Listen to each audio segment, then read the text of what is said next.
agama Islam. Baiklah, langsung saja di sini saya akan menjelaskan mengenai teknik-teknik umpan balik. Menurut Windarsi, umpan balik merupakan sebuah cara yang dilakukan oleh pendidik untuk membantu peserta didik dalam memahami suatu pembelajaran dengan cara menanggapi hasil suatu pembelajaran yang dilakukan sehingga peserta didik itu menguasai materi yang telah disampaikan. Hal ini dilakukan karena mengingat peserta didik itu merupakan individu yang memiliki kemampuan yang berbeda-beda dalam segi memahami pelajaran. Ada yang cepat dan ada juga yang lambat. Kemudian faktor inteligensi yang berbeda-beda menjadi satu indikator dalam kelancaran mengikuti proses belajar mengajar itu. Kemampuan yang berbeda itu mengakibatkan waktu untuk mencapai tujuan pembelajaran itu sendiri berbeda pula. Maka untuk mengatasi perbedaan tersebut diperlukan metode belajar mengajar yang tepat. Metode mengajar sebagai strategi dalam mencapai tujuan belajar mengajar yaitu harus dipilih dan ditentukan terlebih dahulu sebelum diselenggarakannya kegiatan belajar mengajar. Dalam hal ini, para pendidik dapat menentukan terlebih dahulu dari satu tujuan belajar mengajar dengan menggunakan beberapa metode pengajaran. Yaitu dalam prakteknya, para pendidik sering membuat kombinasi dari beberapa metode mengajar guna mempermudah pencapaian tujuan belajar mengajar. Yaitu salah satunya dengan menggunakan strategi umpan balik. Umpan balik atau feedback adalah pemberian informasi yang diperoleh dari tes atau alat ukur lainnya kepada peserta didik untuk memperbaiki pencapaian hasil belajar. Yang selanjutnya yaitu ada penerapan strategi umpan balik.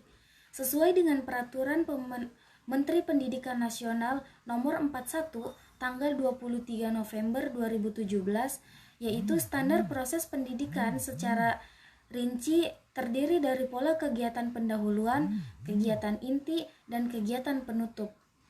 Proses yang sama juga dikemukakan oleh Dix dan Craig yang menyebutkan bahwa terdapat 5 komponen strategi pembelajaran yaitu yang pertama ada kegiatan pembelajaran pendahuluan, kemudian yang kedua yaitu ada penyampaian informasi, yang ketiga ada partisipasi peserta didik, yang keempat ada tes, dan yang kelima ada kegiatan lanjutan.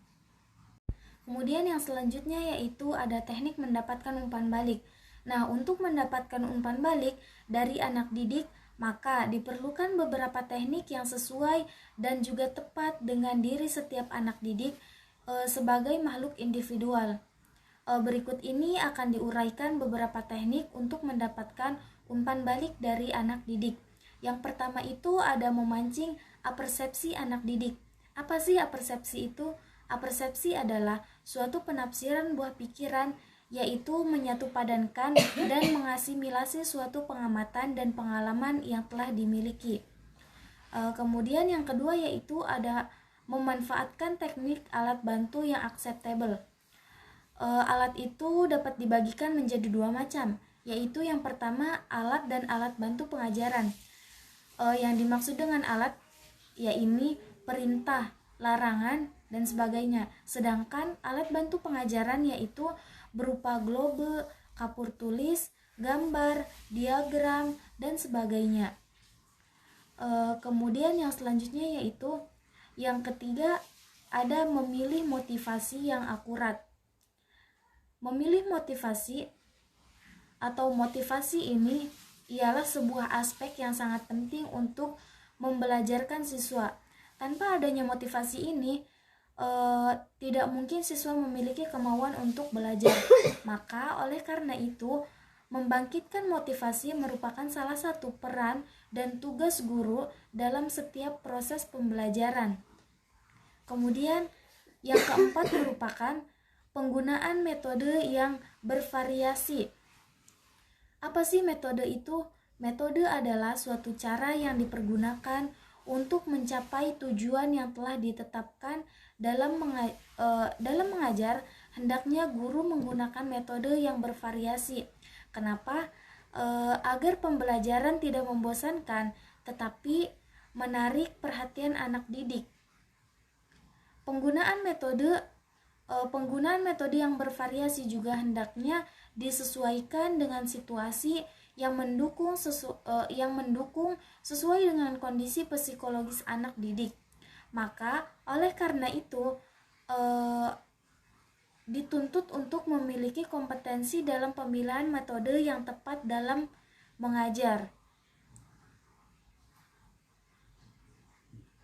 Strategi pembelajaran yang baik akan menentukan hasil pembelajaran yang baik pula.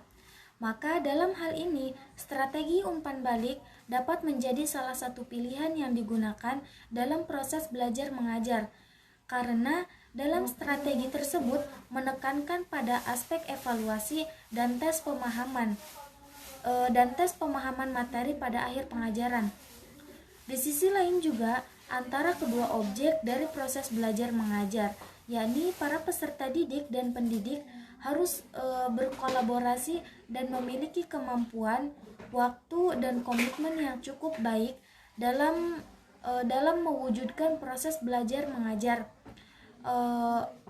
yang secara maksimal untuk mencapai goal atau tujuan belajar mengajar yang telah direncanakan dan ditetapkan. Mungkin cukup itu saja yang dapat saya sampaikan. Kurang lebihnya saya mohon maaf. Wabillahi taufik wal hidayah. Wassalamualaikum warahmatullahi wabarakatuh.